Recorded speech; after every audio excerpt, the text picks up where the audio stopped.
African Bank shares fell 7.5% immediately after the unsecured lender said on SENS today that it expects full-year headline earnings per share to be, well, call it 90% below where they were last year.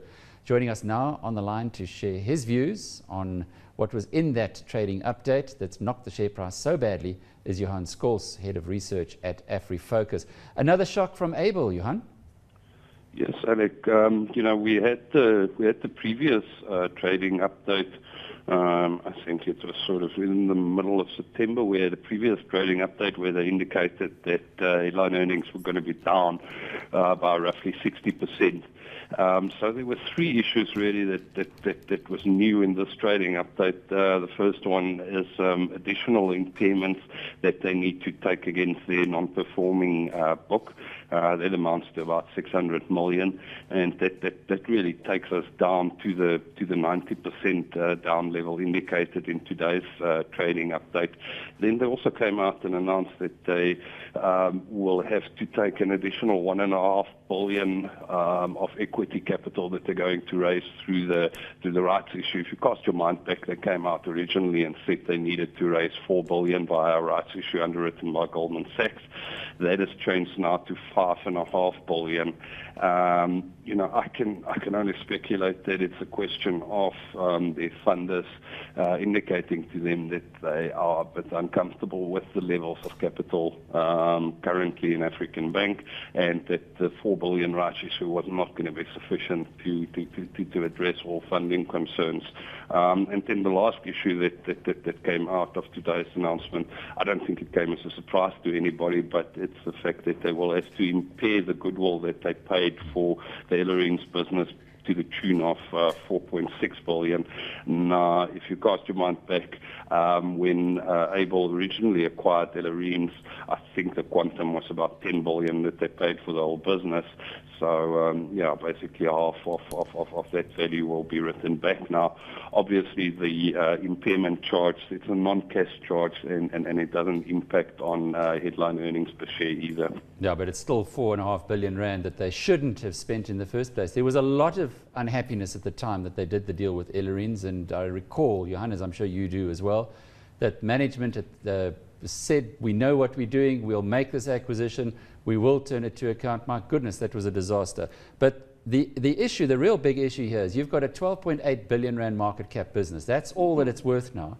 They're going to go out there and raise almost half of that again in fresh capital. Why would Goldman Sachs be underwriting this unless it's going to make a lot of fees? Exactly, and also, Alec, what concerns me is the fact that we don't know the issue price yet, what discount is going to be applied, and I can only imagine that Goldman Sachs is pushing for a very steep discount to the current share price, which will obviously have the impact of diluting existing shareholders further. So why would anybody buy ABIL shares today, given that there's this huge rights issue that's just around the corner? That's what's been puzzling me, Alec. The fact that after the previous trading update, it was far from a bullish trading update. We really saw the price increasing from about 15 rand to about 18 rand before today's announcement. So it's very puzzling to me to see that increase in the share price, given the fact that we don't really even know what the end dilution is going to be coming from the rights issue. That's puzzling you. What's puzzling us here is why is the Capitec share price unmoved? In fact, even stronger on a day that more skeletons are coming out of the unsecured lending market. I think we need to be cautious to draw a straight line to Capitec. In today's announcement, it's really quite technical additional provisions that they need to take against existing non-performing loans. So there was, in actual fact, they indicated that trends in non-performing loans are starting to improve. So I think it's more a question of possibly incorrect accounting policies that were followed by ABIL in the past, and under-providing against the NPLs as opposed to seeing any trends in new NPL formation. One just needs to bear in mind that Capitec has got a completely different provisioning model from African Bank. Johan, it's Gugu here. With the likes of Transaction Capital moving out of the unsecured lending space, do you expect any others to follow suit?